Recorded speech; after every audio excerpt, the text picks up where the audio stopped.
कोई प्रेत, जिन, शैतानी आत्मा या परी, योगिनी, यक्षिणी किसी पुरुष या स्त्री से जुड़ जाते हैं और वो उनसे शारीरिक संबंध बनाते हैं। शारीरिक संबंध उनके स्वप्न में भी बनता है या जागृत अवस्था में भी महसूस होता है। तो ये अचानक शुरू नहीं होता। शुरू में कुछ दिन अपने आसपास वह महसूस कराती हैं, ऊर्जा महसूस होती है कि कोई आसपास है, और कई बार स्पर्श के रूप में भी महसूस होता है। तो कई बार दिखाई देने का भी भ्रम पैदा होता है। ज्यादातर शुरू में तो इतना ही महसूस होता है कि कोई आसपास है, कोई आसपास साथ में चल रहा है, कोई पीछे खड़ा है। कई बार कोई स्पर्श करके चला जाता है, देखते हैं तो कुछ नहीं होता है, और कई बार दिखाई देने का भ्रम भी पैदा होता है। लगता है कोई सामने से निकल के जा रहा है, हम देखते हैं तो कोई नहीं होता है। उसके बाद ये शरीर पर हावी होने लगते हैं, शरीर में दर्द होने लगता है और घबराहट, बेचैनी होने लगती है, लेटने को मन करने लगता है, और जब लेट जाते हैं तो एक बेहोशी छा जाती है। हम सोचते हैं, समझते हैं कि नींद आ गई है, और फिर वह उसके साथ संबंध बनाती हैं। ये ऊर्जाएं स्त्री या पुरुष के साथ जब संबंध बना लेती हैं तो जब उठते हैं तो शरीर थका हुआ होता है, पता नहीं चलता क्या हुआ है, और सर दर्द ठीक हो जाता है। जो घबराहट और बेचैनी हो रही थी वो भी ठीक हो जाती है। ये सिर दर्द अगर किसी ऊर्जा के कारण हो रहा है तो कोई मेडिसिन काम नहीं करती है, और लेटने के बाद भी ये दर्द ठीक नहीं होता है, लगातार बना रहता है। तो अगर ऊर्जा के कारण ये दर्द हो रहा है तो जब ये ऊर्जा संबंध बनाकर शांत हो जाती है तो ये स्वयं ठीक हो जाता है, और कुछ समय बाद वह सब धीरे धीरे जागृत अवस्था में या स्वप्न अवस्था में होने लगता है।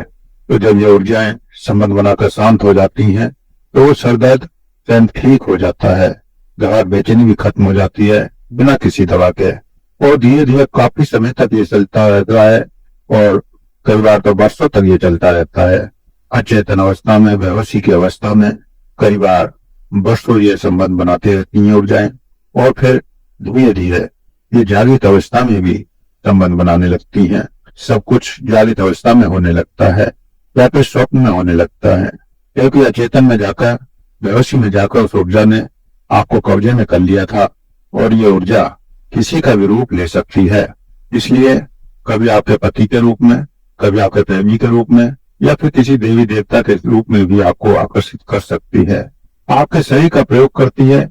जैसे कोई कृष्ण के प्रेमी है तो उस स्त्री के पास ये कृष्ण के रूप में आकर संबंध बनाती है। ऐसे ही कोई पुरुष देवी को मांगता है तो वह देवी के रूप में आकर संबंध बना लेती है, तो ये मना भी नहीं कर पाते हैं। तो इस प्रकार ये ऊर्जाएं पति के रूप में, प्रेमी के रूप में, किसी देवी देवता के रूप में जब सामने आती हैं, उनसे संबंध बनाती हैं, तो कोई विरोध भी नहीं करता है। ये जरूरी नहीं कि वो शादीशुदा हो या फिर ये सब, जिससे वह विरोध भी नहीं करती हैं, और ये सहज में उनके साथ लगातार संबंध बनाती रहती हैं। ये जरूरी नहीं होता कि ऊर्जाएं केवल शादीशुदा लोगों के साथ ही संबंध बनाती हूँ, कि किसी भी जवान लड़की के साथ में, लड़के के साथ में संबंध बना सकती हैं, उसको अपनी गिरफ्त में ले लेती हैं।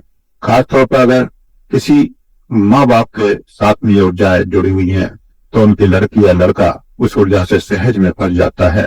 अगर किसी स्त्री के साथ ऐसा होता है और उसकी लड़की जैसे ही 22 साल के आसपास होती है या उसकी एमसी शुरू होती है तो ये ऊर्जा माँ से उस लड़की के ऊपर आने लगती है, उस लड़की को अपने कब्जे में लेने लगती है और उस लड़की के साथ संबंध बनाने लगती है।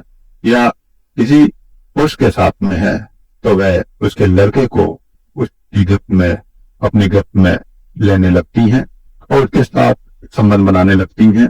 तो ऐसे व्यक्ति जब सुबह को उठते हैं तो सही थका थका सा महसूस होता है, पूरे दिन आलस बना रहता है, कमजोरी आती चली जाती है, खाया पिया नहीं लगता है, चेहरे की चमक खत्म होने लगती है, दवाइयां काम नहीं करती हैं, श्वेत पत्थर की शिकायत रहती है, कमर में, पिंडलियों में हमेशा दर्द बना रहता है, शरीर टूटा टूटा रहता है।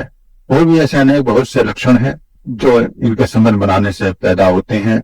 ये अक्सर नीचे के चक्रों में वास करती हैं, आपके अंदर सेक्स की इच्छा को प्रबल करती हैं, शादी नहीं होने देती हैं, शादी हो गई है तो आपस में झगड़ा करवाती हैं, पति को या पत्नी को पास नहीं आने देती हैं, उनको कष्ट देती रहती हैं, किसी न किसी कारण से उनके पाप के बीच में झगड़ा कराती रहती हैं, दूरी बनाती रहती हैं।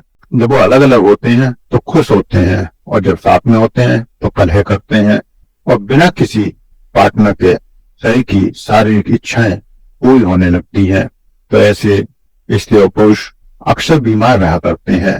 अगर स्त्री के पास कोई ऊर्जा है तो स्त्री बीमार तो होगी ही, साथ ही साथ उसके पति पर भी उसका प्रभाव पड़ता है, और पति के पास कोई ऐसी ऊर्जा है तो पति तो बीमार होता ही है, कमजोर होता ही जाता है, लेकिन वो पत्नी को भी बीमार करती है, जिससे वो आपस में संबंध न बना सके और वह स्वयं अपनी इच्छाओं को पूरा कर सके। अगर किसी लड़की के साथ में या लड़के के साथ में ऊर्जा जुड़ जाती है तो शादी करने को मना करने लगते हैं। उनकी तरफ देखो तो डर लगता है, वे उनका गुस्सा करती हैं, लगता है कि सीने पर कोई भार बना हुआ है, छाती में दर्द बना रहता है, तनाव बना रहता है, हमेशा चिड़चिड़ापन बना रहता है। सुबह जब वो उठते हैं तो पूरा शरीर टूटा हुआ होता है, किसी काम को करने को मन नहीं करता है।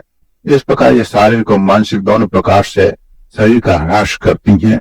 ये जिन लड़कियों पर हावी हो जाती हैं उन लड़कियों का पूरा जीवन बर्बाद कर देती हैं। वो पूरे जीवन कुछ नहीं कर पाती। अगर इनसे मुक्ति न मिले तो ये लड़कियां अक्सर डिप्रेशन में चली जाती हैं, तनाव में चली जाती हैं। ये ऊर्जाएं मन में घबराहट, बेचैनी, डर पैदा करती रहती हैं। ऐसी लड़कियां कभी भी शादी करने को राजी नहीं होती हैं। लगता है कि उनके साथ लगातार कोई रेप कर रहा है, लेकिन वो कोई ऊर्जा दिखाई भी नहीं देती है, इसलिए वो किसी को कुछ कह भी नहीं पाती हैं। और कई बार कह भी देती हैं तो माता पिता उनकी बातों को मानते नहीं हैं, और मान भी लेते हैं तो ये ऊर्जा इतनी पावरफुल होती है कि ये आसानी से पीछा नहीं छोड़ती हैं, बहुत समय ले लेती हैं। ये इसी चौराहे से आपके साथ आ सकती है, या फिर आप दिन में या रात में 12 से 2 के बीच में पीपल या बर के पेड़ के पास से गुजर रहे हैं। ये ऊर्जाएं किसी चौराहे से आपके साथ आ सकती हैं, या आप दिन में या रात में 12 से 2 के बीच में कहीं जा रहे हैं, चौराहे के बगल से निकलते हैं, वहां किसी ने कोई उतारा करके रखा हुआ है, उस पर आपका पैर लग जाता है तो भी ऊर्जाएं आपके साथ आ जाती हैं। पीपल बर के पेड़ के पास से आप गुजर रहे हैं या किसी कब्र के पास से गुजरते हैं और वहां रुक जाते हैं, पेशाब करते हैं या कुछ खा लेते हैं या पी लेते हैं तो भी आपके साथ आ जाती हैं। कई बार घर के ही व्यक्ति जो सही छोड़ चुके होते हैं और उनकी हवस पूरी नहीं हुई होती है तो वह घर की बेटी या बहू के साथ संबंध बनाने लगते हैं। तो कई बार ये संबंध जन्मों के भी होते हैं। जो दो प्रेमी होते हैं आपस में मिल नहीं पाते और सही को छोड़ देते हैं, आत्महत्या कर लेते हैं, किसी वजह से उनकी मृत्यु हो जाती है। तो इस जन्म में वो नहीं मिल पाए, अगले जन्म में एक को सही मिल जाता है और दूसरा भी भटक रहा होता है तो वो भी उसके साथ जुड़ जाता है। और कई बार ऐसा प्रेमी या प्रेमिका कई जन्मों तक साथ रहते हैं और कई जन्मों तक ऐसे ही संबंध बनाते रहते हैं। कई बार आप अपने पति से, पत्नी से संतुष्ट नहीं है या प्रेमी प्रेमिका आपस में संतुष्ट नहीं है, उनके फिजिकली संबंध तुरंत संतुष्टि प्रदान नहीं करते हैं, उनकी इच्छाएं अधूरी रह जाती हैं, उनको ऐसी ऊर्जाएं अक्सर पकड़ लेती हैं और स्वयं अपनी तरक्की चाहते हैं। तो जब उनको कोई ऊर्जा प्राप्त करती है तो उसे ये स्वीकार कर लेती हैं, खुद उनसे संबंध बनाकर रहना पसंद करने लगते हैं, क्योंकि उनकी स्वयं की तृप्ति हो रही है, उनको स्वयं को आनंद आने लगता है, इसलिए वो बार बार उस क्रिया को सहज स्वीकार करते हैं।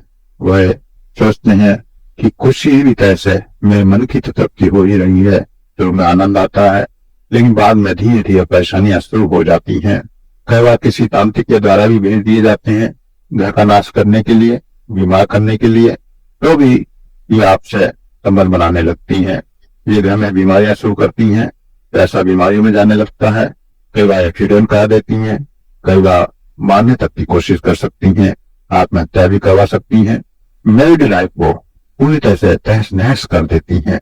जिनके साथ ऐसी चेतना जुड़ती हैं वो फिर दूसरे से जुड़ने नहीं देती और ये जल्दी ही नहीं जाती हैं, आसानी पीछा नहीं छोड़ती हैं, काफी समय लगता है। ये ऊर्जाएं आपको इतना परेशान कर सकती हैं कि पति और पत्नी हमेशा दूर दूर रहने लगते हैं, यहाँ तक कि तलाक तक करवा देती हैं और शरीर तो दोनों के ही नाश कर देती हैं, बाकी और भी परिवार के सदस्यों को ये लगातार बीमार करती रहती हैं। इस प्रकार यह शरीर का, पैसे का निरंतर ह्रास करती रहती हैं। ऐसे ऊर्जाओं से मुक्त होना इतना सहज नहीं होता है। इसलिए अगर कोई ऊर्जा का आप इनसे अगर मुक्त होना चाहते हैं तो आपको विश्वास करना होगा। जो भी आपका उपचार कर रहा हो उसके ऊपर पूर्ण विश्वास करना जरूरी है और पूर्ण सकारात्मक बनना जरूरी है। परमात्मा पर, गुरु पर विश्वास करना होगा। उनकी बताई विधि को या कार्य को पूर्ण विश्वास से करना होगा, तो आप इससे धीरे धीरे सहज में मुक्त हो जाएंगे। वरना यह पूरे जीवन आपके साथ बनी रहेंगी और ये चीज बनने तो जीवन के बाद भी और जीवन के अगले जन्म में भी आपके साथ बनी रहेंगी। इस जन्म में जो ऊर्जाएं आपसे जुड़ गई हैं वो निश्चित है अगली बार जब आपका सही जन्म लेगा, जिस भी शरीर में आप जाएंगे उस शरीर में के साथ फिर से जुड़ने का पूरा प्रयास करेंगी। तो ये ऊर्जाएं जन्म जन्मांतर तक आपके साथ रह सकती हैं, जन्म जन्मांतर तक आपको परेशान कर सकती हैं। और अगर आप इस प्रकार की ऊर्जाओं से जुड़ चुके हैं और आपने उनको सहज में स्वीकार कर लिया है तो फिर इनको दूर करना और भी मुश्किल हो जाता है, क्योंकि आपने स्वयं इनको स्वीकार किया है। आपके साथ किसी ऊर्जा ने संभोग किया और आपने उसका पूरा साथ देने लगे। स्वप्न में जैसे आप उसका पूरा साथ देते हैं या जागृत अवस्था में हो रहा है तो पूरा उसका सहयोग करते हैं, आप उसका कोई विरोध नहीं करते हैं, तो फिर उन ऊर्जाओं को हटाना और भी मुश्किल हो जाता है, क्योंकि वह आपके रोम रोम में, शरीर के साथ मन में भी बस चुकी हैं, मन तक उन्होंने कब्जा कर लिया है। तो ऐसी ऊर्जाओं को हटाना और भी मुश्किल होता है, लेकिन असंभव कुछ भी नहीं है। परमात्मा पर आप विश्वास करते हैं, अपने इष्ट पर विश्वास करते हैं और गुरु पर विश्वास करते हैं, तो निश्चित ही वो आपको इस ऊर्जा से बाहर निकाल सकता है। कोई ना कोई आपको ऐसा रास्ता मिल जाएगा, कोई ना कोई ऐसा व्यक्ति मिल जाएगा जो आपको इस ऊर्जा से मुक्ति दिला देगा। लेकिन तभी जब आपके मन में एक बार पूर्ण विश्वास आ जाए कि हाँ मुझे इस ऊर्जा से मुक्त होना है, मैं इस ऊर्जा से दूर होना चाहता हूँ या चाहती हूँ, तभी कोई इस ऊर्जा से आपको मुक्त कर सकता है। अगर आप खुद दूर होना नहीं चाहते तो कोई भी आपको इस ऊर्जा से दूर नहीं कर सकता। बड़े से बड़ा तांत्रिक, बड़े से बड़ा भक्त, बड़े से बड़ा सिद्ध पुरुष भी आपको इस ऊर्जा से दूर नहीं कर सकता है।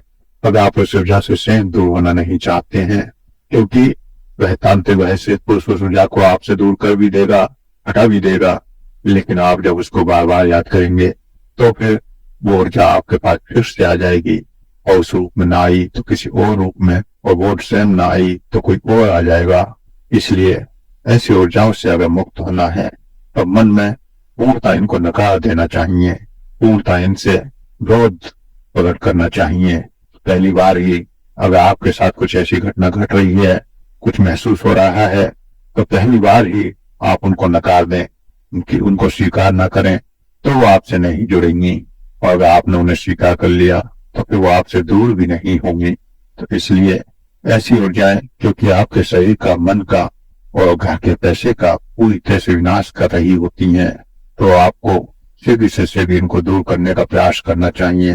किसी सिद्ध पुरुष से मिलना चाहिए, किसी गुरु से मिलना चाहिए जो आपको इनसे मुक्ति दिला सके। तो आज के लिए इतना ही। परमात्मा आप सभी को इन ऊर्जाओं से बचा कर रखे, इनसे मुक्त रखे और आप कभी भी इन ऊर्जाओं के जाल में ना फंसें। इसी शुभ आशीष के साथ आज के लिए इतना ही।